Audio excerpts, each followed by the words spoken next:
Bom, boa tarde a todos. Eu sou Adalberto Parreira, diretor comercial da CBMM. É com muito prazer que a CBMM inicia mais um webinar, né, essa ferramenta que tem sido tão útil para discutir temas relevantes para a sociedade nesses tempos de distanciamento físico, né? Uma honra especial para mim mediar esse encontro que coloca em foco a reinvenção da indústria de metais, né, com convidados tão qualificados quanto o Francisco Leal, né, o diretor-geral da Associação Latino-Americana de Aço, da Acero, o presidente da Associação Brasileira de Alumínio, da ABAL, né, o Milton Rego, o CEO da Perfil Group e diretor da Associação Brasileira de Internet Industrial, que deve se juntar a nós em instantes, o Cláudio Goldbach, e o jornalista Renato Rostas, repórter da Fast Markets, onde escreve sobre mineração e metais na América Latina, né? É um rapaz novo, mas com uma carga já nas costas bastante relevante, né, no jornalismo. Sejam muito bem-vindos, boas-vindas também a todos que estão acompanhando o nosso webinar. Do lado direito da plataforma, há um espaço para envio de perguntas. Fiquem à vontade para fazê-las. Como todos sabem, a CBMM é líder global na produção de produtos de nióbio e uma empresa voltada à tecnologia e inovação. As indústrias de aço e alumínio, aqui representadas, também demandam cada vez mais a tecnologia e a inovação nas suas soluções. E esse é um dos pontos da nossa conversa de hoje, e abordará também como essas indústrias estão se estruturando para o período pós-pandemia. Vamos começar, então, essa conversa, esse bate-papo, pela conjuntura, né? Como estão hoje as indústrias de alumínio e aço, considerando o contexto coronavírus, e que outros fatores impactam o mercado nesse momento? Vamos começar ouvindo o Milton. Milton, qual a sua opinião? Olha, essa questão do coronavírus, da quarentena e dos resultados que tiveram nas empresas é muito difícil e muito complexa. Tá? De um modo geral, houve uma redução da demanda muito grande, né? Em alguns segmentos muito mais que outros. Por exemplo, o alumínio vende bastante para o setor de transporte. O setor de transporte praticamente parou ou reduziu muito, né? Nós estamos fazendo previsões de redução da metade do que foi oferta no ano passado. Tem outros setores que têm uma redução menor, por exemplo, o setor de embalagens, uma vez que você continua, as pessoas continuam consumindo alimentos e medicamentos. Depois tem construção civil, que tem um longo período de maturação. Então, as obras, quando começam, já estão contratadas e essas obras têm um período maior. Então, uma coisa por outra, seja o que for, a grande questão é uma repentina redução do mercado, uma repentina redução do faturamento. Como é que isso afeta as empresas? Afeta especialmente no seu fluxo de caixa imediatamente. A grande questão é que se você tem as empresas grandes, estruturadas, com crédito, isso digamos, menos difícil passar esse período de pandemia. Agora, quando você vai para as empresas médias ou pequenas, as PMEs, é uma coisa bem complicada, porque o crédito não chega no final. Quando chega no final, são questões grandes da obtenção desse crédito, do custo desses empréstimos. Então, eu diria o seguinte: a indústria foi grandemente afetada, e a grande questão nesse momento é uma questão de fluxo de caixa, de faturamento e de gestão financeira. Isso impacta diferentes tamanhos de empresas. Tá? Então, nesse momento, passar a crise, né? Tá todo mundo tentando fazer uma gestão do curto prazo. É isso que está acontecendo. Cash is king, né? Como dizem. Exatamente. E, Francisco, e como é o contexto da indústria de aço no Brasil e na América Latina? Olha, mais uma vez, obrigado pelo convite. Vou dar um contexto atual latino-americano. É muito parecido à indústria de alumínio, mas a indústria de aço tem que considerar o que está acontecendo na economia muito, não? Porque uma grande, o material aço é grande contribuidor à economia. Então, primeiro ponto, assim, como contexto atual, os países da América Latina têm muitas políticas diferentes. É uma grande diversidade de efeitos e políticas aplicadas, condições econômicas e infraestrutura diferenciais, né? Então, para enfrentar a pandemia, temos que considerar essas pequenas diferenças entre os países. O desempenho econômico, também eu posso comentar, já era fraco antes da pandemia, né? Refletindo as condições desiguais de livre concorrência, pelo custo país, pelo comércio injusto e pelo processo de desindustrialização que a gente já tem. Nesse cenário é agravado não só pela pandemia, né? Por el declínio econômico global e dos parceiros comerciais, como sabemos todos que os parceiros comerciais da América Latina, Estados Unidos e China, com uma menor demanda, menores preços dos produtos primários, como o petróleo. Temos exemplos de setores que são os mais afetados, como o automotivo e da construção. Eu posso comentar que são 5 pontos, assim, muito rápido para comentar que aconteceu na América Latina. Diminuição da atividade econômica, queda dos preços dos produtos primários em geral, rompimento das cadeias globais de valor, desde o surto na China, começo do ano, menor demanda em geral por produtos e uma intensificação, aversão ao risco e agravamento das condições financeiras globais. Para a indústria de aço, isso foi, primeiro, uma diminuição da demanda em geral, como ponto principal. Por quê? Foi principalmente pelo fechamento dos principais clientes, né? Em alguns países, a indústria de aço foi considerada como essencial. Então, não o ponto de continuar trabalhando, não. Foi o ponto ou a questão de fechamento da demanda dos principais clientes. Número 2... Foi rechaçada, né? Exatamente. Exatamente.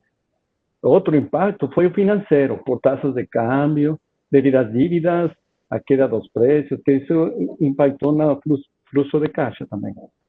Outro ponto importante é o impacto da rotina de trabalho, não? Temos protocolos de segurança para a indústria de aço, de acordo à OMS, e temos compartilhado internamente as melhores práticas. Também, isso leva a um problema de insolvência com o cliente, contas por receber, e finalmente uma redução da oferta, que é mais que nada uma consequência, não?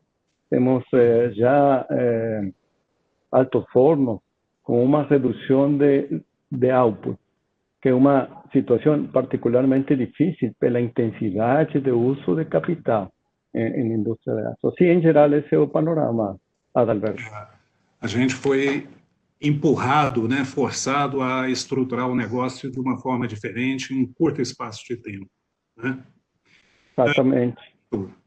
Na sua opinião, o que o Brasil precisa fazer para ter mais competitividade na indústria global de metais? Esse contexto de pandemia trouxe desafios novos? Qual a sua opinião? Desculpa, deu uma cortada, era para mim a pergunta, né? Sim, sim. Tá bom. Eu estava falando sobre o que o Brasil deveria fazer para ter mais competitividade na indústria global de metais, né? Qual a sua opinião sobre esse contexto de pandemia, né? Isso trouxe desafios novos? Eu acho que a pandemia mostrou um movimento ou pelo menos mais claramente, um movimento que a gente já conhece, como o Brasil está inserido na cadeia de valor internacional. Por exemplo, a China teve que reduzir relativamente a sua produção de aço semi-elaborado. O minério de ferro ficou muito caro e ela precisou desse aço semi-elaborado de localidades que geralmente a China não compra, como o próprio Brasil. O Brasil chegou a vender placa, vendeu tarugo, vendeu alguma coisa de fio-máquina para a China. Só que são produtos semi-elaborados, de menor valor agregado. Quando a gente passa para os manufaturados, produtos de maior complexidade ou passam para uma etapa mais de manufatura, a gente tem um grande problema que no Brasil temos resíduos tributários que vão junto com essa exportação. Então, a gente não consegue ser competitivo em termos de preço para vender em outros países, competindo sei lá, com os Estados Unidos, com a própria China, e a China ainda tem subsídios governamentais lá que tornam a competição mais injusta ainda. Então, eu acho que a pandemia deixou mais claro aonde o Brasil consegue competir no momento, nas condições atuais, que é no produto de menor valor agregado, isso pensando no aço, né? Mas no produto de menor valor agregado e aonde que é difícil por questões tributárias, tem questão de produtividade, e aí eu acho que um pouco o que o Cláudio pode vir a falar mais para frente, que é sobre a própria indústria 4.0. A gente precisa de uma condição de capital e talvez isso sendo ajudado por banco de fomento ou consórcios de bancos para disponibilizar esse capital para investimentos a caminho de práticas como Big Data, que a gente já faz. Temos exemplos aqui no Brasil, mas que isso pode vir a ser um diferencial lá na frente. Pode falar. Eu vou explorar esse assunto aí com o Cláudio, que acabou de se juntar a nós aí. Boa tarde, Cláudio. Tudo bom? Boa tarde, gente. Desculpa o problema aqui. Mas antes de passar a palavra para o Cláudio, eu queria ouvir a opinião do Francisco sobre esses riscos e oportunidades para as exportações de aço nesse momento. Nós temos mais oportunidades, nós temos mais riscos. Como é que está o quadro atual? Sim. Temos mais riscos, mais oportunidades também. Primeiro, eu já falei, considerar o papel dos governos, porque para Brasil é diferente do que para México, não? Ou Argentina. Então, cada país tem um protocolo para diminuir os danos e tem que ser considerado. Também, as projeções e expectativas de consumo têm que ser estudadas. A gente aqui na Laceros já tem uma projeção de queda de consumo esse ano e para uma pequena recuperação para o ano que vem. Não podemos desestimar ou subestimar o papel do aço na reconstrução. Realmente é uma reconstrução, não é recuperação, mas é uma crise tão profunda que a gente chama de reconstrução. E dentro de uma reconstrução, o aço tem um papel muito importante. Então, para falar de oportunidades, temos agora uma oportunidade muito grande para fomentar o consumo local, né? Como uma forma de acelerar essa curva de reconstrução, recuperação. Temos riscos, por exemplo, um risco é o que estava falando o Renato, né? É o acordo entre China e Estados Unidos. Se finalmente o acordo é feito, promete maiores exportações dos Estados Unidos, substituindo possivelmente a Latam, América Latina. Temos um perigo de dumping também das importações da China, não só porque a China tem a maior capacidade de produção de aço, excesso de capacidade, chamamos, devido ao excesso de estoque criado. Esse é o perigo, não? Porque com o declínio da atividade econômica, eles tiveram um surto também de estoque.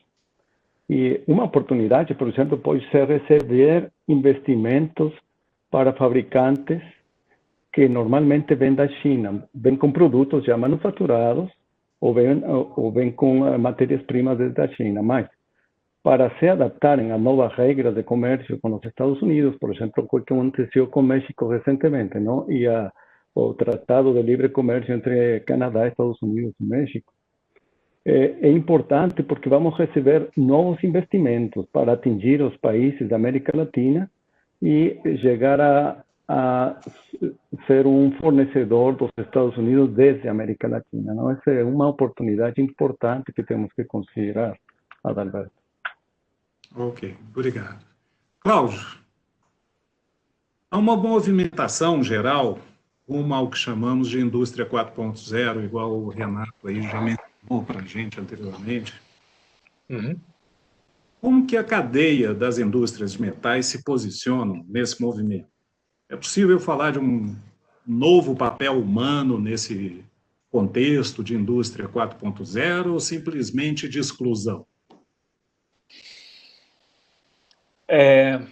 Primeira coisa, eu acho que é importante salientar que as cadeias de alumínio e de aço, desculpa o atraso, simplesmente passou um ciclone aqui, só isso, e derrubou a energia elétrica, mas muita coisa, tem algumas telhas aqui pelo chão, mas eu tô... Você está em Joinville, não é isso? Eu estou em Joinville, então eu estou passando por dois problemas, uma de pandemia e uma de tempestade ao mesmo tempo, tá?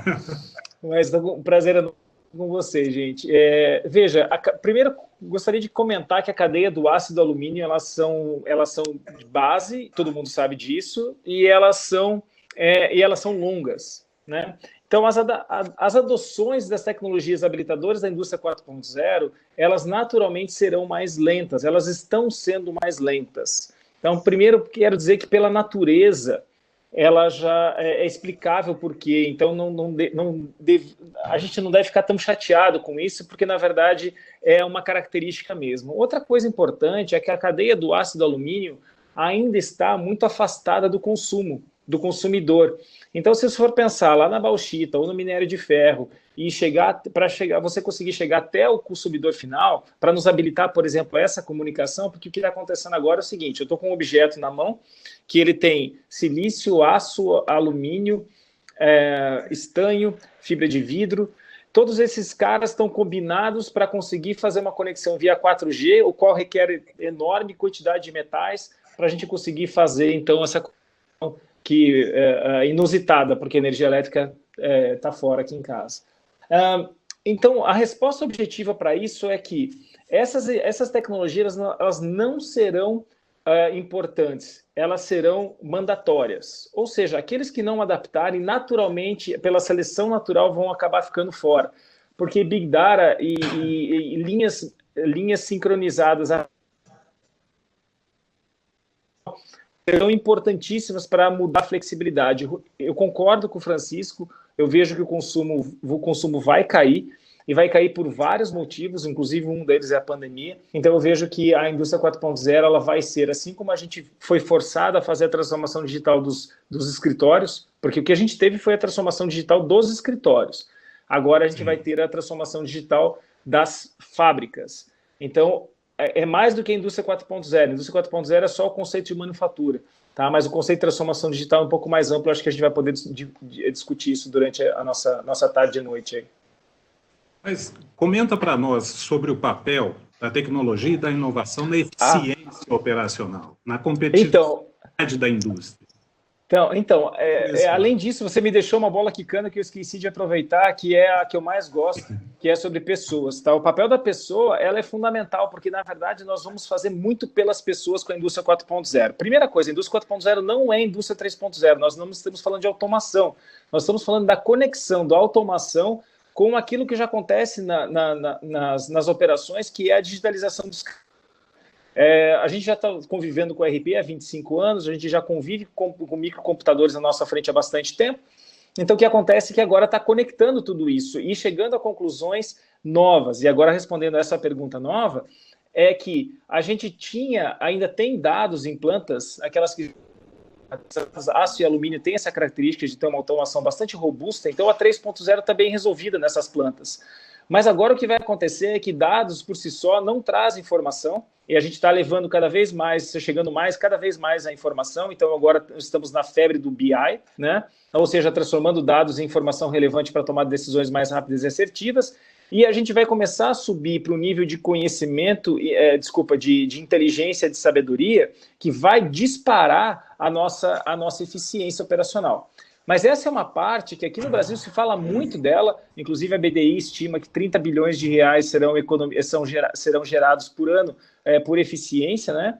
Mas eu acho que não é a melhor parte que o Brasil pode aproveitar. Eficiência operacional, a China está muito na frente da gente, porque eles adotaram a indústria 4.0 muito mais rápido que os Estados Unidos e que a Alemanha, por exemplo. Mas o ponto que eu vejo aqui é o seguinte, a gente pode transformar, a gente pode criar produtos inteligentes, que usar uma característica que o Brasil tem, que nós somos muito criativos, tá? E nós temos um mercado consumidor bastante relevante de 200 milhões de pessoas. Então eu penso que o Brasil está perdendo essa oportunidade de usar a indústria 4.0 não para redução de custos ou aumento de eficiência, mas sim para geração de produtos inteligentes, tá? Vou explorar mais esse tema se for de interesse de vocês.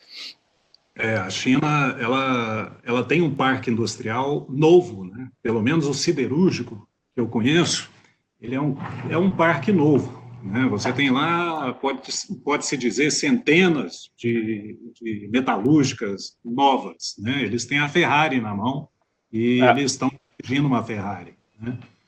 Alumínio é a mesma coisa, Adalberto. Alumínio é a mesma coisa, meu. Exato. Agora,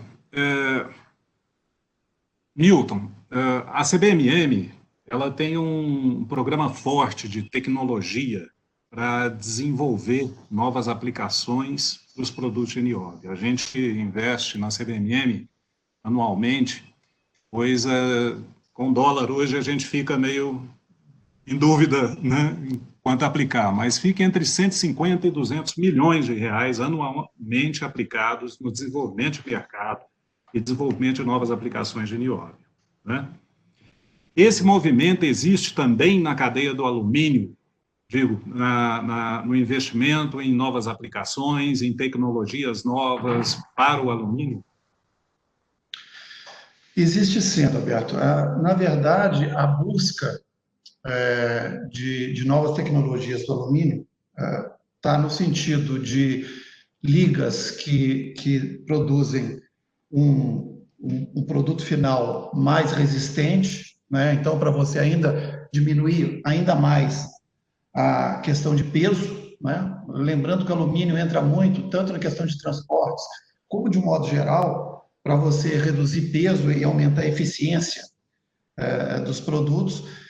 E também em nanotecnologia um pouco, inclusive alguma coisa com nióbio, ultimamente. Então, é nesse sentido, né? É nesse sentido de você ter ligas de maior eficiência. Agora, uma outra questão importante é uma questão sobre reciclagem, né? O alumínio é o metal que mais se recicla no mundo, e essa característica do alumínio, que está ligada a muitas das suas utilizações, também é um driver importante de busca de ligas que melhorem a eficiência da reciclagem, né? Então, eu diria, o sentido é maior resistência, maior durabilidade e maior facilidade de reciclagem. É o que a gente está vendo aqui. E, Francisco, a gente estava comentando, né, sobre as medidas tomadas recentemente pelos governos, pela indústria, para se adequarem à nova situação, né? Agora, a indústria de aço na América Latina está fazendo o dever de casa corretamente na busca da eficiência operacional e competitividade, na comparação com a mesma indústria em outros locais, em outros continentes, ou como é que você compara essas duas indústrias? Está fazendo o dever de casa, podemos falar assim, o dever de casa. Por quê? Porque a indústria 4.0, como foi falado, é o futuro. Para isso, a gente fez uma pesquisa feita pelos comitês. Temos um comitê que é o COTEC e um comitê que é COPAN. O COTEC é o Comitê de Tecnologia e COPAN é o Comitê de Política Ambiental. Foi feita em 8 países da América Latina, com 16 as maiores empresas associadas à Acero. As informações que levantamos foi quais foram quais são as tecnologias mais usadas da 4.0, quais, do ponto de vista dos associados, geram mais valor agregado ao negócio, quais são esses valores agregados, o porcentagem das tecnologias usadas nas áreas das plantas, desde parte de matéria-prima até laminação, uso delas em meio ambiente e segurança, quais das tecnologias usadas em alguma área, como, e como a indústria se está preparando para o futuro também. Então, a gente conheceu os principais benefícios da indústria 4.0 especificamente para nossos associados em aumento de produtividade, já com resultados de 2019, não? Aumento de produtividade, redução de custos, padronização de processos e organização de informação. E dentro do plano estratégico, temos já um comitê para pesquisas e parcerias com universidades para capacitação técnica. Eu posso comentar que temos 10 tecnologias que foram pesquisadas, não? Uma delas, o maior uso, é computação em nuvem, mas também temos cibersegurança. Computação em nuvem foi 94% dos pesquisados, cibersegurança, 81%, integração de sistemas também, 81%, internet das coisas é outro importante, IoT, não? 69% dos encuestados, dos pesquisados, foram respondendo positivamente. Mas temos duas tecnologias. Uma é robótica, ou robôs autônomos, que a pesquisa resultou em 63% de uso, que tem um valor agregado especial e tem um plano de investimento para o futuro. Porque desse parte que não usam, o 37%, 80% deles tem planejado já investir em robótica para os próximos 2 anos. As principais áreas de uso em laminação, que é perto de 57%, e fabricação de aço diretamente 50%. Exemplos: uso de robôs na aceria diretamente, ou receber perfis nas plantas de produção. E o segundo ponto, que já falou o Cláudio, é Big Data, ou Analytics. Big Data Analytics, né? 56% de nossos associados responderam que já tem uso de Big Data, mas o plano de investimento para os próximos 2 anos também está lá. As principais áreas de uso é laminação, fabricação de aço, meio ambiente e segurança. Por exemplo, temos uso de inteligência artificial no incremento de produtividade diretamente, com machine learning para a predição de qualidade dos produtos e para a segurança. Temos um caso de analytics para a predição de eventos graves nos processos. Esse até Big Data, que é o número 6. Número 7, também temos visão artificial, simuladores, 8, 9, realidade aumentada, e número 10, manufatura aditiva, o que eles chamam de 3D printing, né? Então, assim, em geral, temos 10 tecnologias que estão sendo utilizadas já pela indústria de aço na América Latina, e o futuro é grande, o desafio é grande, e vamos falar muito para em frente, especialmente nesses dois, robótica e Big Data. Ótimo, são boas notícias que você está nos trazendo aqui, Francisco. E Renato, qual a sua opinião sobre essa questão, né, dessa competição, dessa preparação para essa luta? Eu acho que temos bons exemplos de uso de análise de dados por meio de Big Data e tudo mais. A Gerdau, por exemplo, lá em Ouro Branco, em Minas Gerais, montou faz uns 2, 3 anos um grande centro digital de monitoramento que faz exatamente isso que o Francisco falou. Ela pode prever um evento de problema com a máquina, pode programar manutenções com o maior ganho de produtividade possível, tanto quando você deve fazer a manutenção, como qual deve ser o período da manutenção. Tem uma pesquisa da McKinsey que saiu faz uns 2 anos, que isso envolve não só a indústria de base, mas toda a cadeia de indústrias, e o ganho de produtividade pode ser de até 30%, dependendo de quais aplicações de medidas em relação à quarta revolução industrial que você vai usar. Então, assim, 30% é uma coisa muito relevante. Isso, e o Brasil já começa a fazer isso, mas uma outra coisa que o Cláudio falou, que eu acho que seria interessante, é essa proximidade com o consumidor, ou pelo menos com o end user do aço e do alumínio. Para o aço, que tem uma escala maior em geral, é um pouco mais difícil, mas a gente já tem exemplos, por exemplo, com a indústria automotiva, de você fazer pesquisa exatamente de qual composição química vai ser a ideal para o aço que você vai utilizar naquele carro, para ele poder ganhar eficiência no uso de combustível, para ele ter resistência. O alumínio faz muito isso em outros setores. O alumínio, inclusive, é um concorrente do aço para carros elétricos que precisam dessa eficiência de uso de combustível, de energia. Mas o alumínio tem uma experiência muito boa com bens de consumo. Parcerias com, por exemplo, a folha de alumínio que você usa em diversos produtos, seja alimentos ou medicamentos, que o Milton tinha citado no começo da nossa conversa. Eu acho que, como o Cláudio falou, é algo que essa proximidade, essa potencial customização, você se oferecer além do produto industrial, o serviço, é uma coisa que o Brasil sabe fazer e que eu acho que é um caminho a se fazer para poder competir melhor na cadeia global. Mas acho que antes de tudo isso, a gente precisaria saber em que posição a gente quer estar na cadeia de valor global.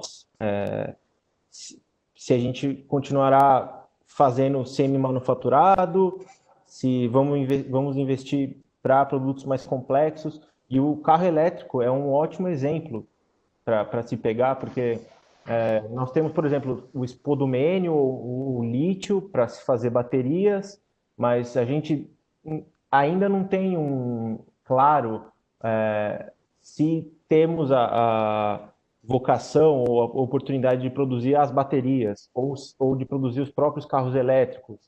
Então, acho que o Brasil, dependendo de qual metal a gente estiver falando também, claro, precisa decidir um pouco qual seria a posição dele na cadeia global, qual a vocação dele. Que é uma coisa que o alumínio fez há um tempo também. O roadmap do indústria hoje, para o que deveria fazer se quisesse ser outra coisa daqui a 10 anos. Eu acho que era importante tomar essa decisão, um grupo de trabalho olhar isso e enxergar bem para diversos metais. A gente está falando de um planejamento a longo prazo, né, para essa indústria aqui no Brasil, né, um investimento em infraestrutura, né, para termos o carro elétrico aqui nas ruas do Brasil, uma definição sobre matriz energética. Isso eu concordo plenamente contigo. A gente tem que levar essa discussão a cabo, né, e deixar de pensar só no curto prazo, né, não apagar incêndios, né, fazer uma coisa mais planejada. Você sabe que tem uma coisa, desculpa, tem uma coisa em relação a isso de matriz energética, que o Brasil, na verdade, ele é muito bem posicionado. A gente usa energia hidrelétrica e em comparação com outros países que usam mais combustíveis fósseis. Eu acho que também tem uma outra questão de a gente saber, nesse momento, eu acho que o Brasil saber se comunicar melhor isso. A gente tem visto notícias de saída ou de investidores preocupados com a questão ambiental, e o Brasil é excelência mundial na preservação ambiental, no uso de matriz energética limpa. A gente pode, com uma comunicação melhor, enfim, organização nesse sentido, a gente ganha valor agregado aos nossos metais muito rapidamente, porque a gente tem já a energia limpa, a gente tem o processo ambiental melhor do que muitos países no mundo. A tecnologia do etanol, por exemplo, né, é uma tecnologia que só ajuda nesse sentido. Renato, eu queria levantar aqui para bater palmas para você, porque você tocou num tema que eu acho que é fantástico, que é uma questão da comunicação que a gente já faz. Todo mundo busca biocombustíveis, a gente já tem biocombustível desde os anos 70. certo? Querem limpar a matriz energética. A nossa matriz já é limpa. Então, é assim, o sonho de consumo de algumas nações é o que a gente já tem. Tá? A gente já tem uma taxa de reciclagem de alumínio, principalmente na lata, a recorde. Nós temos condições, nós fabricamos um aço a partir da floresta, certo? É um carbono não fóssil, nesse caso. É assim, olha as iniciativas que a gente tem e olha como a gente vende mal. A gente vende muito melhor o carnaval do que tudo isso. E isso é culpa nossa, culpa de engenheiro, que é um abençoado. O resto aqui é tudo doente, tudo engenheiro, que baixa a cabeça ao invés de ficar... e não sabe contar histórias. Tá? Então, assim, eu queria dizer que assim, é muito fácil culpar os outros, mas nesses aspectos todos que eu falei, gente, eu só consigo ver um culpado, a gente mesmo. Faz sentido, né? Não dá valor à causa própria, né? Eu queria fazer um parêntese aqui e agradecer a mensagem do Carlos Conde, né, que está aí com a gente, ligado. Eu tenho uma questão para o Cláudio, da nossa audiência aqui, do Juliano. Temos como ser relevantes como provedores de tecnologia para a indústria 4.0 ou já perdemos a corrida para europeus, americanos, asiáticos, nos restando somente adoção e integração? Juliano, primeiro um grande abraço, cara. Juliano é uma figura rara. É um dos caras que sabe se comunicar no meio de um bando de mudos, né?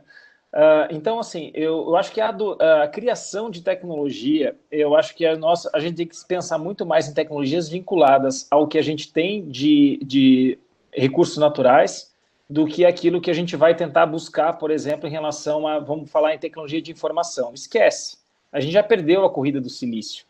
A gente já ficou para trás, a gente não tem ninguém fazendo microprocessador aqui no Brasil.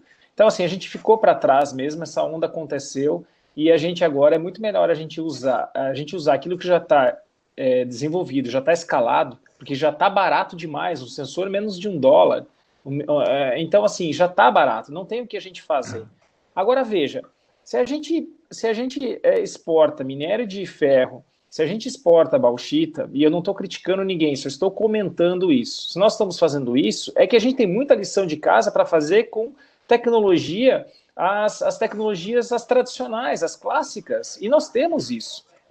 Ou pelo menos tínhamos essas competências para fazer isso. Eu acho que a nossa lição de casa mesmo é adotar aquilo que já está barato para agregar valor daquilo que nós temos de matéria-prima. E caso em paralelo a isso, a gente pode trabalhar muito na questão da reciclagem, porque, de novo, o Renato levantou um ponto que eu adorei. A gente tem muito essa venda do verde que a gente não faz. A gente conta muito histórias ruins em relação à violência, em relação a outros aspectos negativos que nós temos aqui, mas e as histórias boas que a gente tem? De novo, o pessoal está buscando aquilo que a gente já tem, biocombustíveis, a gente já tem desde os anos 70, e limpar a matriz energética, a qual a nossa já é limpa. Então, acho que a adoção de tecnologia, respondendo Juliano novamente e rapidamente, a adoção de tecnologia não tem como fugir, a gente perdeu mesmo essa corrida, só que a gente pode pegar a tecnologia de informação, tecnologia de comunicação e agregar nos processos o qual nós temos alguma vantagem. No caso, nós estamos falando de 2 metais, 3, né? Porque tem o nióbio também, 3 metais que nós somos deveríamos ser extremamente competitivos. Ok. Adalberto, me permite fazer uma observação a respeito do que o Cláudio acabou de falar. E é o Juliano que eu conheço, então um abração para ele, se for o Juliano que eu conheço. É o mesmo, Milton, é o mesmo. É o mesmo, né? Então, um abraço, Juliano. O Cláudio coloca uma questão fundamental, né?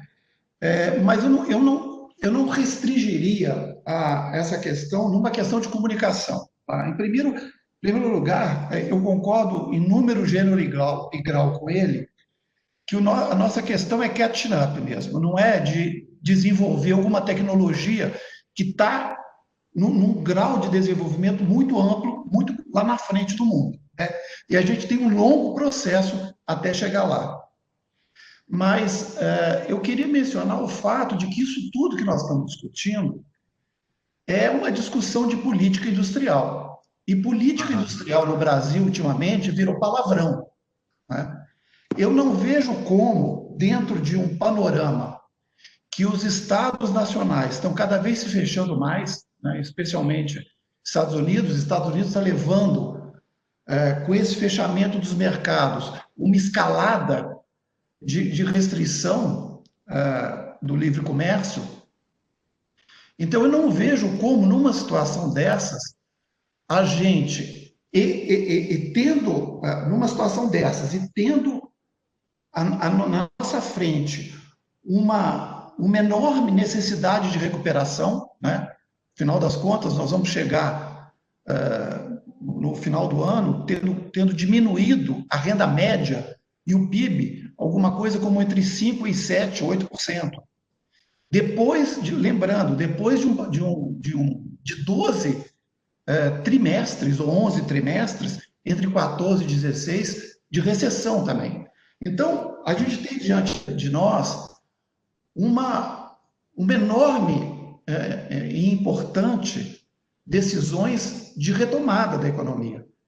E retomada da economia, inclusive, nos discutindo, e do ponto de vista, essa é uma discussão que a gente tem que fazer socialmente, na sociedade, no legislativo e no executivo, que país que a gente quer ser, né?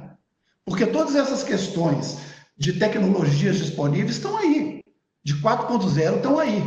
Agora, ao mesmo tempo, nós estamos falando de pandemia em cidades onde o governo, onde o Estado não tem. Nós estamos falando de medidas de saneamento básico. Então, são todas discussões que fazem esse caldo, né, que é o Brasil, né, que o Cláudio falou, que é o carnaval, e tem a indústria, que é o carnaval, que é a festa, mas também tem questões de sustentabilidade muito grandes. Mas o que nós queremos ser, afinal de contas, né? Então, é nisso que a gente está, é um desafio daqui para frente. Agora, eu espero que, antes do bate-papo aqui, vocês tenham limpado a bola de cristal bastante, esfregado ela, porque essa questão veio, né, da audiência aqui e não podia deixar de ser feita, né? É a hora que cai o sinal agora. A hora que cai o sinal. E tem nome, tem endereço. É o Milton e o Francisco. Quando vocês estimam que essa pandemia vai passar? A normalidade é quando? Olha, um mês, 6 meses, 1 ano, 10 anos? Francisco. Olha, é muito difícil, né? Muito difícil saber, não, mas vai ser muito mais rápido se a gente possa adotar as novas tecnologias, e não é criar, eu concordo com vocês, é fazer uma adaptação rápida. E dentro da indústria de aço já estamos fazendo, não? Temos dirigindo recursos para nossa pesquisa e desenvolvimento. Então, entre mais rápido seja feito isso, mais rápido vamos sair. Mas quando vai ser assim a saída, realmente não sabemos. Não. Temos alguns exemplos na Europa que começou a reapertura e a recuperação é tipo V. Então, isso implica que para final do terceiro, quarto trimestre, podemos ver já números positivos, não? Mas a gente já vê uma queda acumulada do ano e a recuperação do 2021 não é suficiente para chegar aos números de 2019, não? Então, vai ser complicado mesmo. Milton. Bom, essa é a pergunta, né? E eu não faço a menor ideia da resposta, né? Porque a situação brasileira é muito diversa de outros países, né? Não dá para comparar a curva de contágio e a curva de mortos do Brasil com os Estados Unidos. Eu acho que a gente poderia comparar com a Índia, talvez, ou com países da Europa Oriental, né? Não dá para comparar com a China também, porque o que a China consegue fazer do ponto de vista de restringir a sua população, o Brasil não faz, né? As democracias ocidentais não fazem. E o Brasil ele tem uma uma desigualdade muito grande, condições muito grandes. Estou aqui em São Paulo, eu moro aqui em São Paulo. O que aconteceu em São Paulo?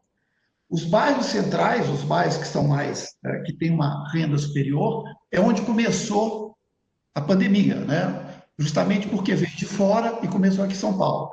Nesses bairros diminuiu o número de contágio e aumentou na periferia. Por que aumentou na periferia? Porque uma coisa é você ficar em quarentena numa casa, outra coisa é você ficar em quarentena numa favela. Você não fica em quarentena numa favela. Pensa, por exemplo, em campos de refugiados na Síria, né? São coisas completamente diferentes. Então, a situação do tamanho geográfico brasileiro e das desigualdades, né? Da falta de, por exemplo, de saneamento básico, da falta de educação mesmo. Essa diferença não nos dá nenhuma indicação de como isso vai avançar, né? A gente está vendo que o Brasil está entrando num platô. Agora, esse platô continua, todo mundo que acabe, né? Ninguém mais aguenta ficar em casa 100 dias, né? Alguns de tédio e alguns de fome. Mas a questão é essa: o que vai acontecer? Infelizmente, eu não sei. A gente não sabe como é que vai ser o comportamento dessa curva, né? Se vem várias ondas ou se... Exatamente. É complicado. Eu queria agradecer aí a participação do Tiago Neves e do Lincoln Rezende. O Lincoln, Cláudio, ele falou que foi um vendaval louco mesmo. Acho que chegou a 100 km por hora. Está acontecendo ainda. Está acontecendo. O Lincoln também está... não, é verdade, ele também está em Joinville. Então ele está sentindo na pele aí. Tá impressionante aqui. Eu não tô mostrando para vocês porque vocês vão ficar chocados. A segunda onda do vendaval nele. É isso aí, segunda onda. O Hugo Zuffi manda uma pergunta aí para o Renato.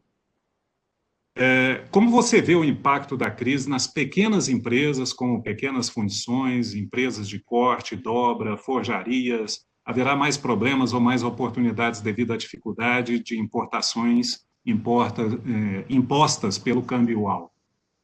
Eu acho que é um pouco, acho que o Francisco falou na fala inicial dele, inclusive, é uma questão muito de crédito, de você conseguir para as pequenas e médias empresas.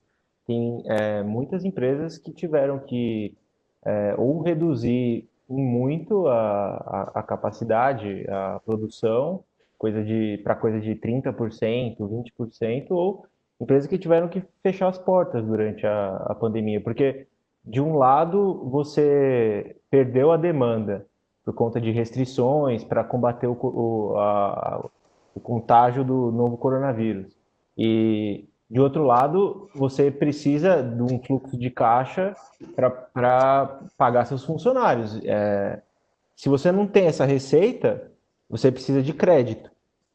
E é muito complicado, mesmo com queda da taxa Selic, com melhora da tomada do custo de capital no Brasil, é muito complicado para empresas, principalmente as pequenas e médias, em termos de classificação de crédito delas, dependendo, falta linha de crédito específica às vezes, existe, óbvio, mas para algumas empresas tomarem esse dinheiro, então a situação é pior para pequenas e médias, sem dúvida.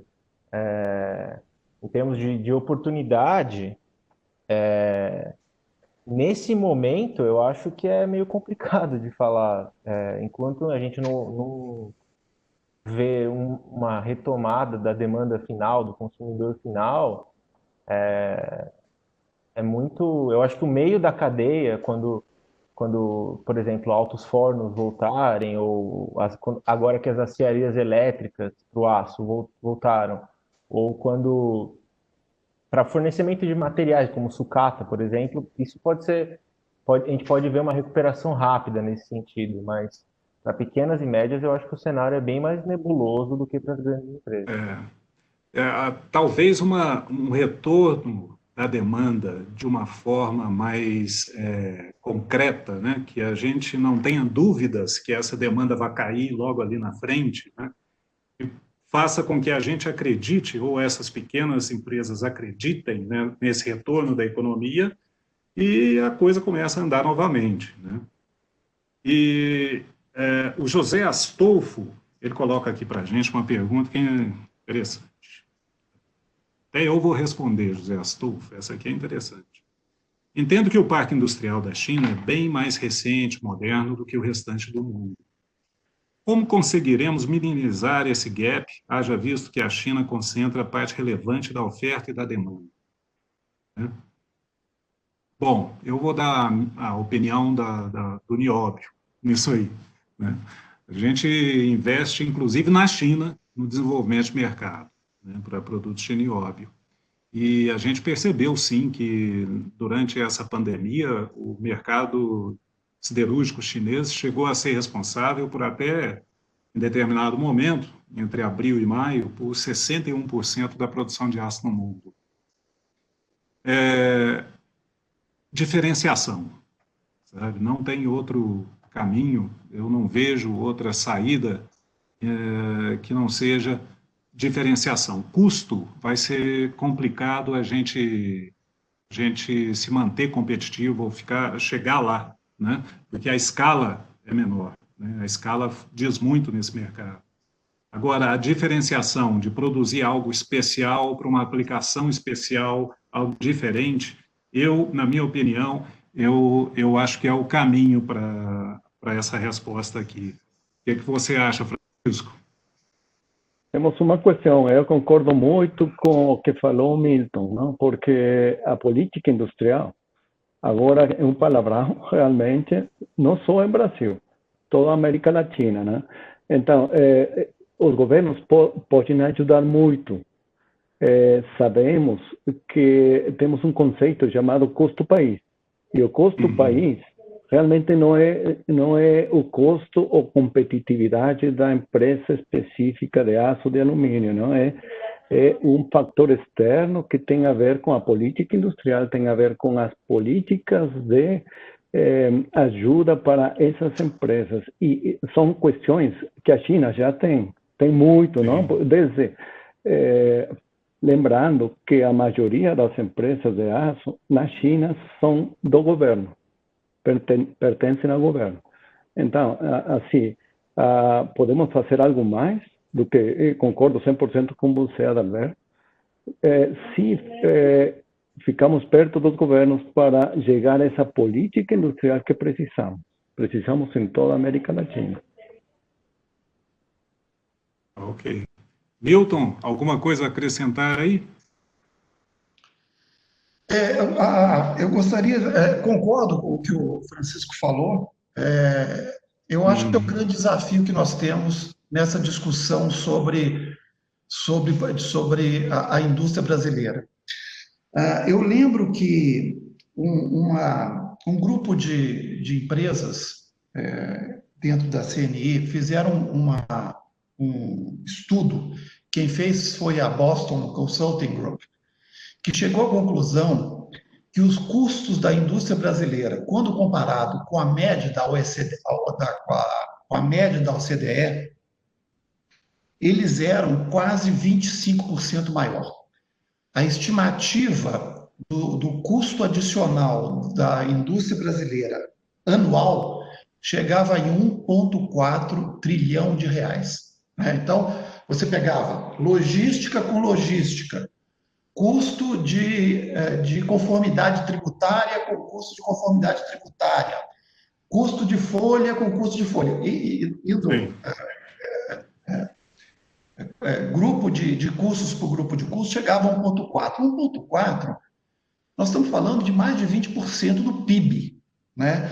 Então, o impacto dessa questão nas indústrias é muito grande. Eu acho que o governo brasileiro está enfocando alguma coisa de simplificação. Acho que as reformas que o governo está fazendo são reformas super importantes. A reforma tributária, espero que a gente consiga começar a discutir ela mais claramente agora no segundo semestre, é fundamental, mas a gente tem que passar por isso, porque com não sei se foi o Cláudio que mencionou, foi o Francisco, foi o Renato, agora já não lembro mais. Se você compara os custos da China, os nossos custos são muito maiores. Ah, foi você, desculpe. Foi você que mencionou, né? Então, que a gente não pode pegar escala, a gente tem que pegar, nichos de mercado, segmentação Isso.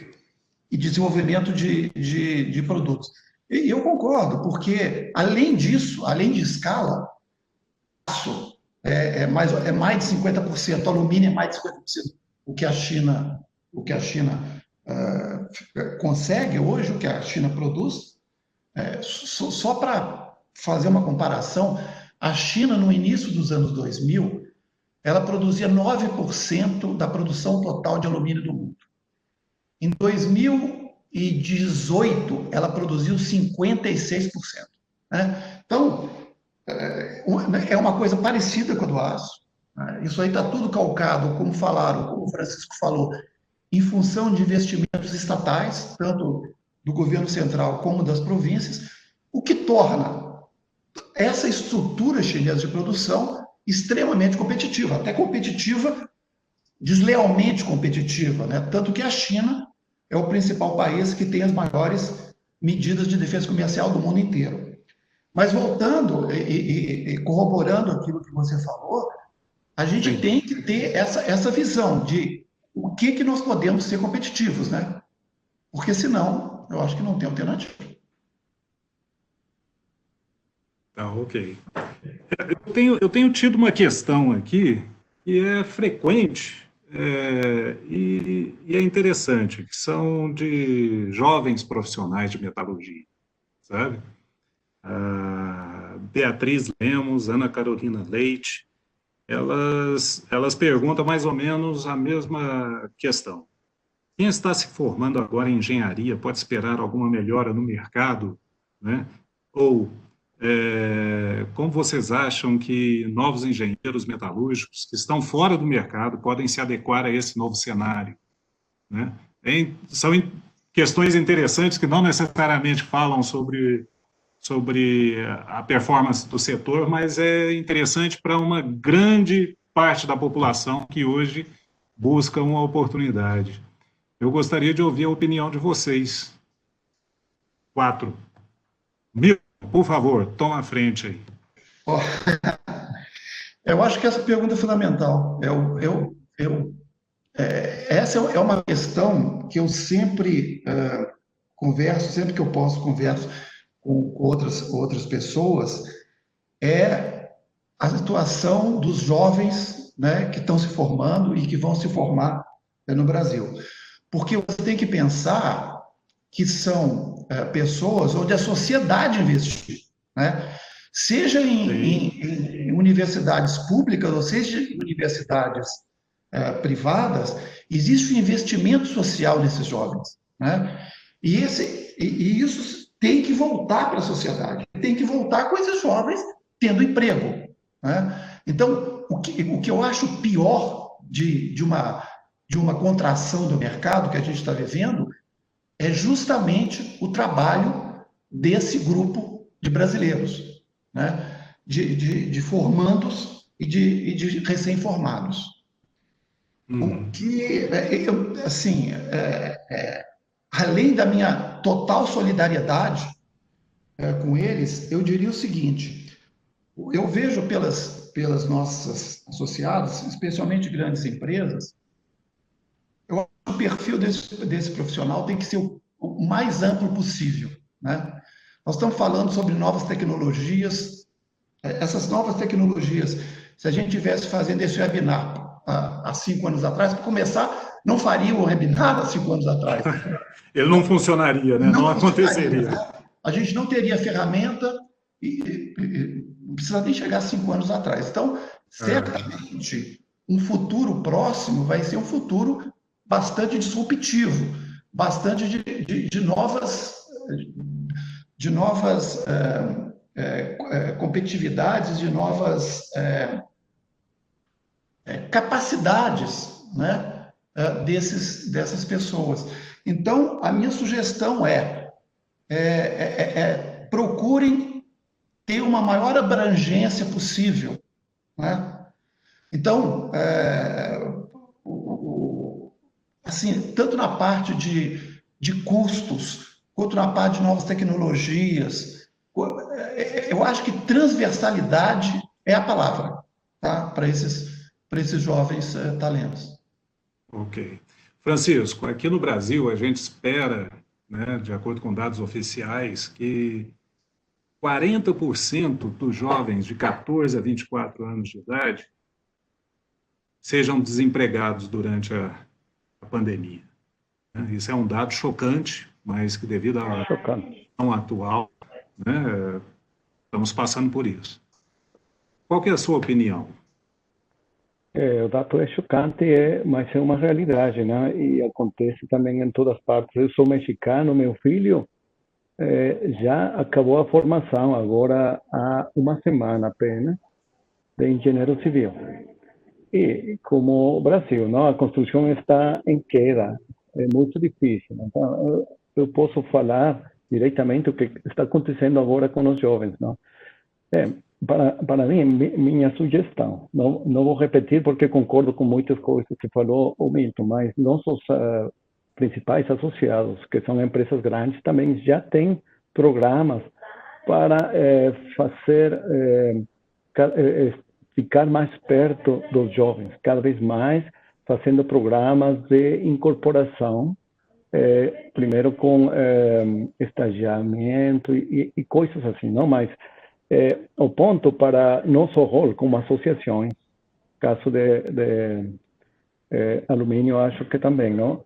Nossas associações têm um novo papel. A gente também tem que se reinventar agora com a pandemia.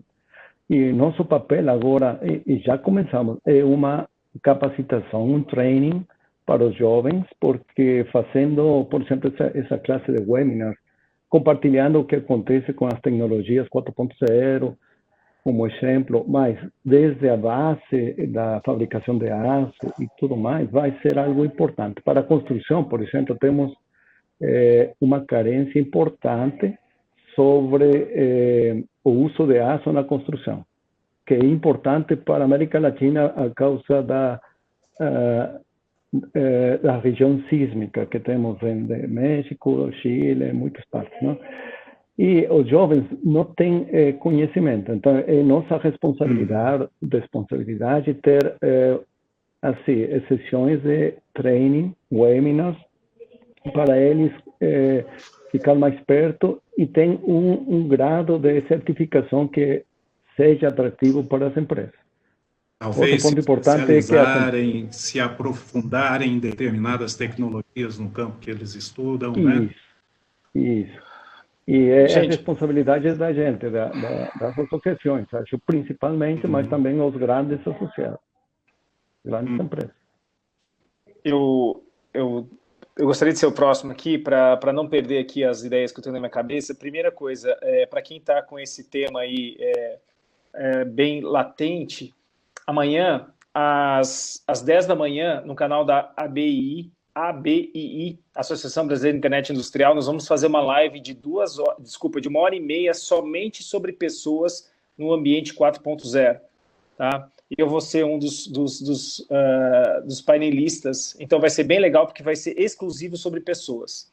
Então essa é a primeira dica que eu dou. A segunda dica, lá no meu LinkedIn, o Lincoln acabou de lembrar que no dia 1º de maio, Dia do Trabalho, eu lancei um artigo sobre de uma ideia chamada Test Drive Me. Test Drive Me seria uma forma em que você entenderia uma dor do mercado, você entende uma dor de uma indústria, você entende uma dor de um comércio, de uma empresa de serviços, você faz a tua ideação para aquilo, a tua validação da hipótese, faz a apresentação para aquele gestor e mostra e pede para ele, para você se aprofundar naquela dor, em que você, em 3 ou 4 semanas, vai trazer um plano de ação. Esse é um ponto muito relevante, porque hoje o match que existe entre a empresa e o colaborador não é legal. Tá? Então, quando o colaborador, o possível colaborador, não importa a relação de trabalho, tá? CLT ou não, ele vai lá e mostra qual é o valor que ele tem, qual é a dor, qual é o problema que ele consegue resolver. Isso tem muito valor. existe um problema sério que mais um problema sério que a gente tem, que os recursos humanos, é difícil conseguir identificar pessoas com esses perfis ousados, com IVP alto. IVP é índice de viração própria alto. É difícil você identificar numa entrevista de emprego. Então acaba passando muita gente que vai bem na entrevista, ponto final, mas não tem entregas. Tá? Então, assim, lá no meu LinkedIn, Cláudio Henrique Goldberg, você vai ver lá no 1º de maio, Test Drive Me, e ali é uma dica prática de como conseguir se colocar de uma forma extremamente inovadora. E eu me baseei em muitas dores que eu ouço no mercado, e me baseei também nesses movimentos de inovação que eu participo, em que a gente identifica dores e cria um modelo de negócio. O que está fazendo é um modelo de negócio. É como eu posso me empregar a partir de uma dor que eu visualizo no mercado. E tem muito problema. Todo empresário, toda associação, toda instituição, todo mundo tem problemas sérios para ser resolvidos. E às vezes um dos problemas sérios é como achar uma pessoa que pode me ajudar a resolver esse problema sério. Então você vai estar resolvendo isso, tirando isso da pauta daquele gestor, resolvendo propondo uma solução para aquela dor e eventualmente sendo contratado para fazer aquela solução. Ok. Inclusive, lembrando aí, desde o início já dito, o Cláudio é diretor da Associação Brasileira de Internet Industrial. Isso, Cláudio? Eu não sou, eu estou. Você estou. Isso. Ok. Ô, Renato, e a sua opinião, por favor? Um cara jovem, recém-formado, podia dar um... Faz um tempo que eu me formei, mas faz 10 anos já. Mas eu acho que o essencial, tirando o fato que eu acho que o momento é um pouco obscuro, a gente tem poucas...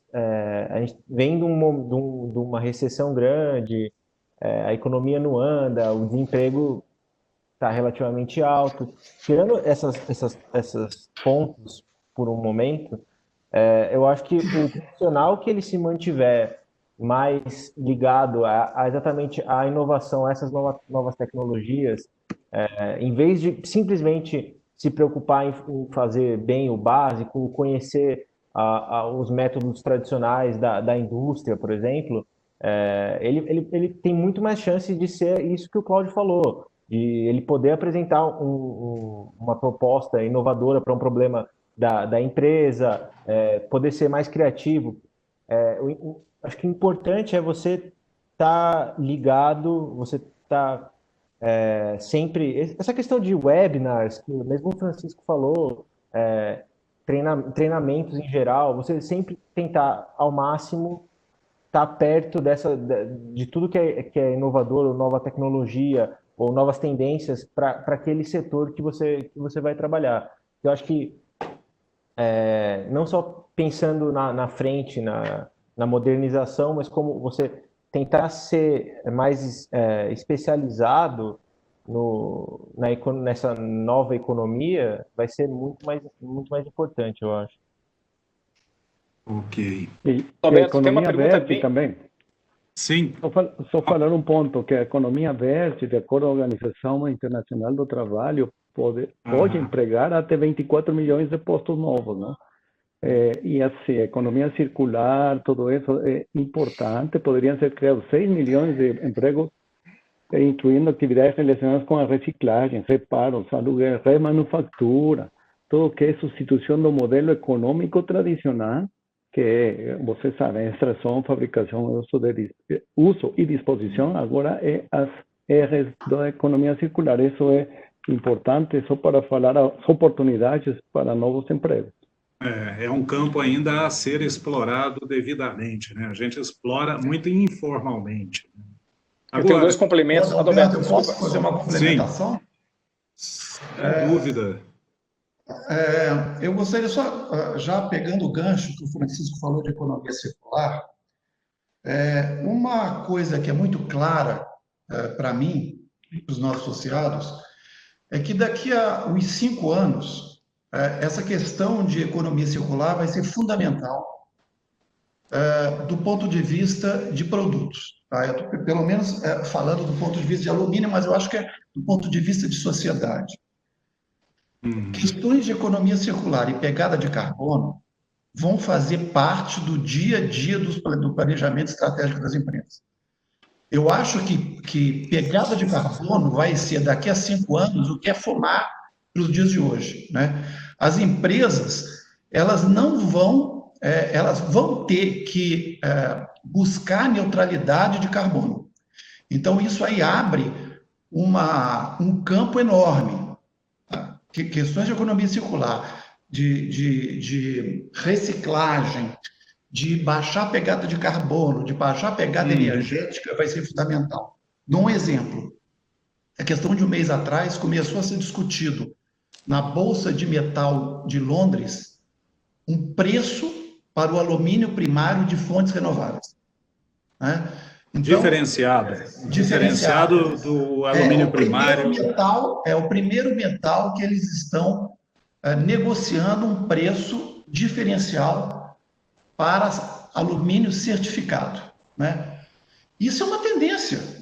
Se você vê o planejamento de algumas economias europeias, da Alemanha, com eletrificação de veículos, da Finlândia, de diminuir a pegada de carbono de todo o país, da própria dos Países Baixos, que você morou lá, a Europa como um todo, e depois alguns estados, Estados Unidos, Califórnia, Nova York, isso não muda mais. Isso aí é o futuro, e futuro de curto prazo. Então, essas questões vão abrir espaços muito grandes, como abre, por exemplo, o espaço do próprio aço na construção civil, né? Porque quando você vê aço na construção civil, você vê uma mudança de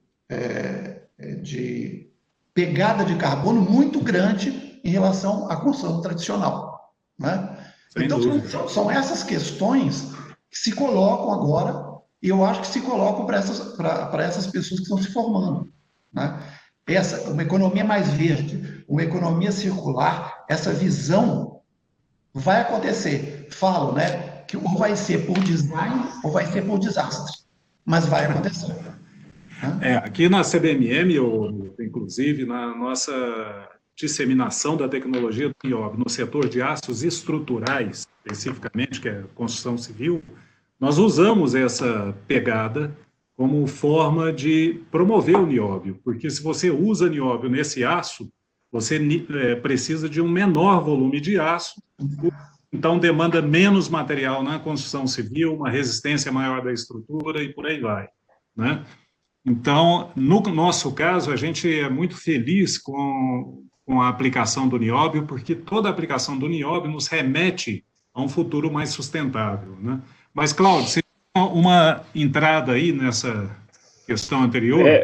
É que, assim, o que o Milton está falando vai ser acelerado pela pandemia. A percepção do consumidor mudou muito agora. A gente quer, nós, pessoas, consumidores, esquece nossa posição corporativa. Nós, como consumidores, nós queremos produtos mais verdes, mais sustentáveis, uma conexão com a natureza maior e coisas mais saudáveis. A gente quer isso. A gente está se sentindo mal e a gente vai buscar isso. Ou seja, essa é a grande oportunidade que eu falei há meia hora atrás, do Brasil já ser verde e poder prover esses produtos mais verdes. Tá? Não vai ser o minério de ferro que vai sustentar a gente. A gente precisa agregar valor nesse cara e entregar, na economia circular, entregar o seguinte: isso aqui é alumínio brasileiro, feito a partir de hidro. Tá? Isso aqui é produto feito a partir de reciclagem. Isso aqui é produto que não tá tirando lá da natureza, a gente está simplesmente reciclando. Gente, o discurso é tão legal, além de ser verdadeiro. Tá? Então, assim, é tão óbvia a oportunidade que não adianta a gente querer competir com a China, que tem 50%, é ridículo, a gente não vai competir nunca, é que nem eles querendo ganhar da gente no futebol, quer dizer, lembra da época que o futebol era bom no Brasil? Então, não tinha como eles competirem. Então, esse é um ponto muito importante. Outra grande oportunidade que a gente discutiu nessa live, para concluir, além de bater muito forte nessa questão da economia verde, o segundo ponto é a manufatura aditiva. Você veja, o levantamento lá da associação que o Francisco representa disse que era a nona, se não me engano, a 10ª tecnologia habilitadora da indústria 4.0 em utilização, certo? Vejam, nós temos minerais, nós temos os metais, nós fomos abençoados por Deus aqui nessa terra. Então, assim, a gente pode fazer os pós. Se a gente não consegue fazer as impressoras porque nós nos perdemos em termos de tecnologia, pelo menos os pós. E os pós dependem de muita tecnologia para ser fabricados. Tá? Então, essas são oportunidades que estão quicando na nossa frente e a gente perde tempo enquanto a gente vai discutir, competir no primário com alumínio, com a China, discutir com a produção de aço da China, discutir... Não tem como discutir com esse negócio. É a mesma coisa que discutir, para finalizar, discutir petróleo com o Oriente Médio. Não tem como competir com eles. Agora, você pode se vender melhor, dizendo tudo aquilo que você faz, né? A gente tem percebido aí no mercado de ações, a gente tem percebido a atuação das empresas durante a pandemia, né? Trazendo uma preocupação, igual o Cláudio mencionou aí, do povo em geral, não do profissional, mas do povo, com relação ao meio ambiente, ao social, né? E à governança, né? A gente percebeu muitas empresas dos nossos setores aqui tomando uma responsabilidade que antes não era dela, não era visto como ela não tinha aquilo como responsabilidade própria, né? Mas ela tomou para si uma responsabilidade com a comunidade local, com seus clientes no primeiro momento, mas extrapolando isso para a comunidade, né? Daí traz essa questão do Cláudio, que seria o seguinte: além de nós, país, nos mostrarmos melhor, as empresas desse país têm que mostrar aquilo que fazem. Não precisa exagerar na propaganda, mas falam o que fazem. E o que fazem já é muito, já é algo relevante que ninguém conhece, a comunicação é falha ou ela é inexistente, né? Eu vivo aqui na CBMM uma situação em que nós nos preocupamos bastante com esses aspectos, estamos agora comunicando isso melhor, e já é feito há décadas, né? Então, essa propaganda, essa forma de trabalhar diferente daquilo que a gente está acostumado, né, pode nos trazer um futuro mais brilhante, né? Pode trazer um mercado que antes a gente não tinha, que não nos conhecia, na verdade. Eu quero deixar registrado aqui nessa live, porque ela vai ficar gravada para a história. Inclusive, eu quase no escuro aqui, porque eu não tenho luz, né? Então, assim, eu queria só deixar registrado que esse é o grande risco que as empresas que trabalham com primário têm, tá?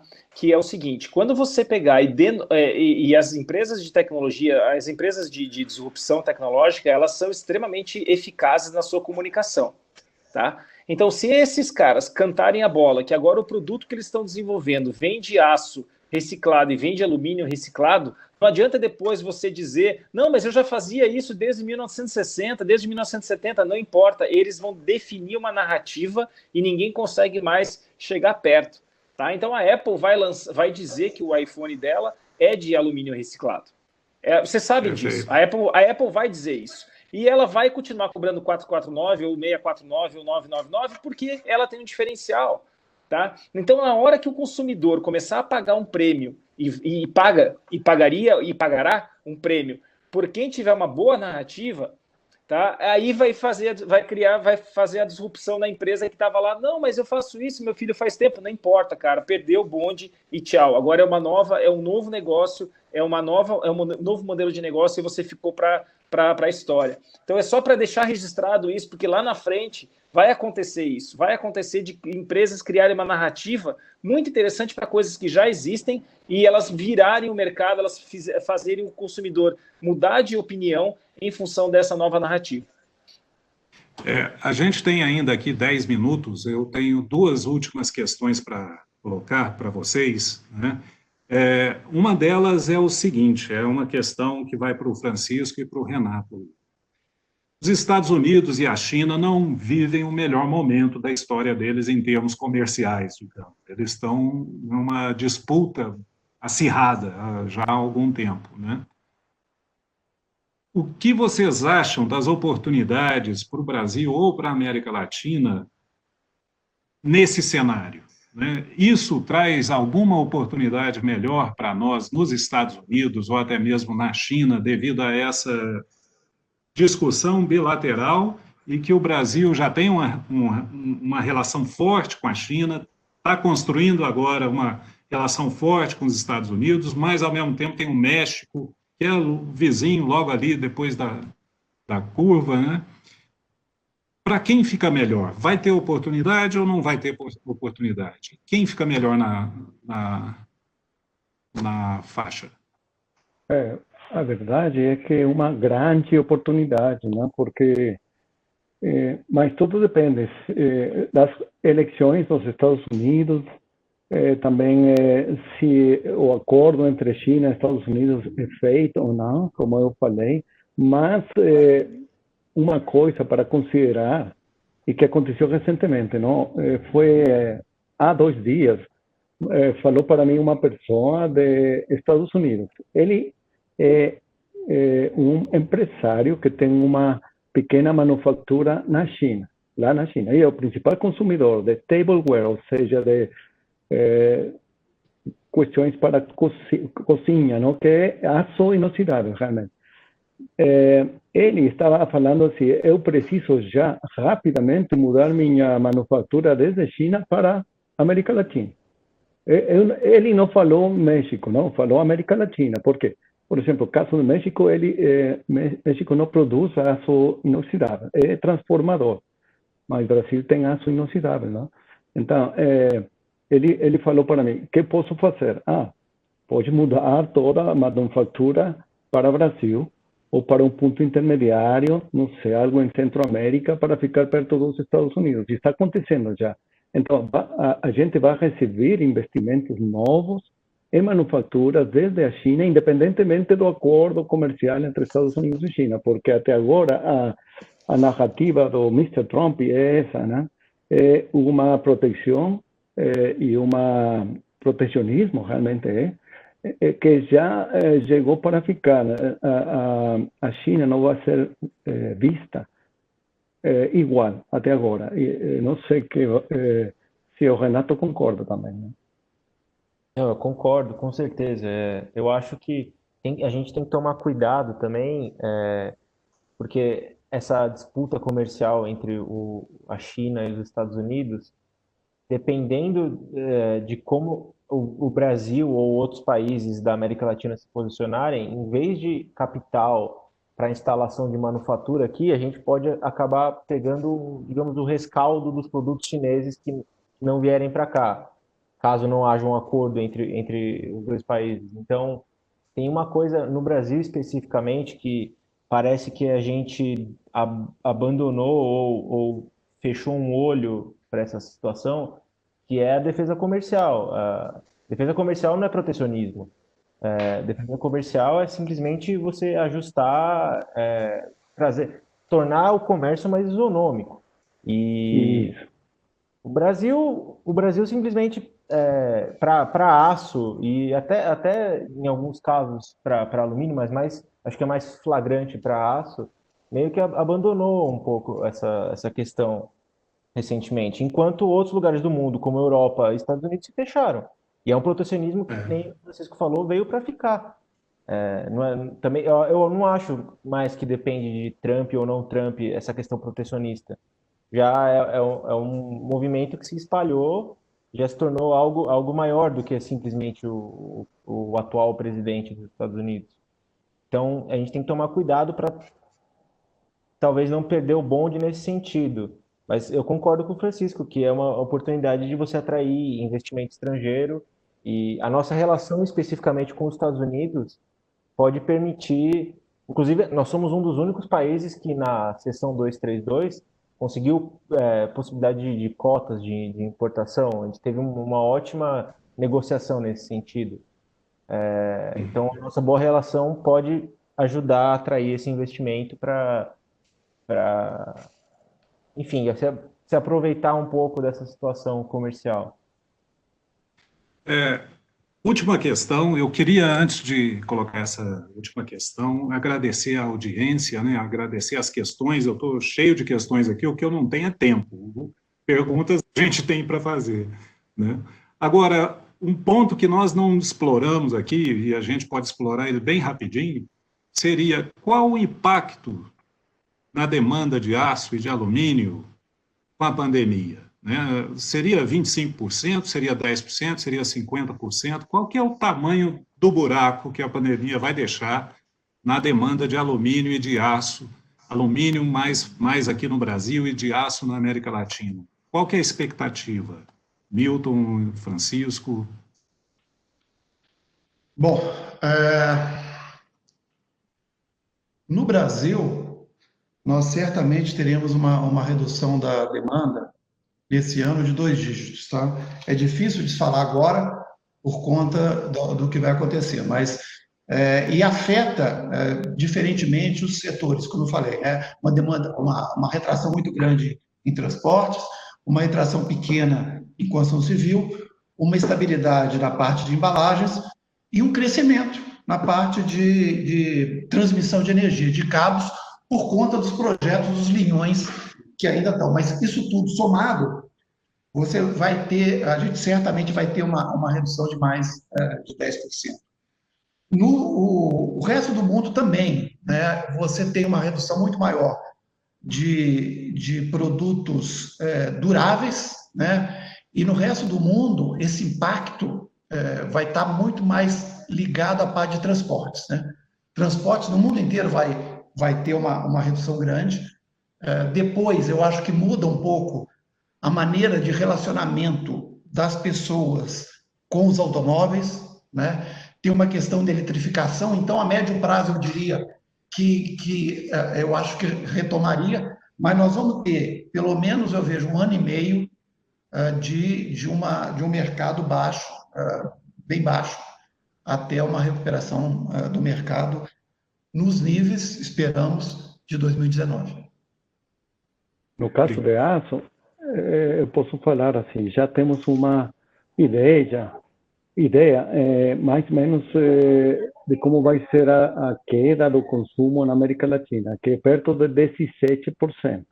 Mas temos valores como 15% no México, quase 20% aqui no Brasil e quase 30% na Argentina. E, assim, a nível mundial, temos uma queda de quase 7%, mas ainda os números não estão finos, não? Porque tudo pode acontecer. Agora a gente está falando de uma segunda onda de contágios da Covid, né?